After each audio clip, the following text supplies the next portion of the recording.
ఇది first time కాదు. ఆఫ్ఘనిస్తాన్ నుంచి ఇదే మారుగా 21,000 కోట్ల రూపాయలు విలువ చేసే డ్రగ్స్ వచ్చాయి. అదే మరిగా ఈరోజు రాష్ట్రం మొత్తం గంజాయి ఉంది. డే 1 మనం ఫైట్ చేస్తున్నాం. మనం పోరాడుతూ ఉంటే తెలుగుదేశం పార్టీ ఆఫీసు మీద దాడి చేశారు. నేను 2 రోజులు 48 అవర్స్ ఫాస్టింగ్ చేశాను.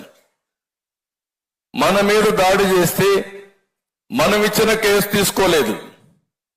మన ఆఫీసుకు వచ్చి డీజీపీ ఆఫీస్ ఎంత దూరం గట్టిగా అరిస్తే డీజీపీకి వినపడొస్తుంది.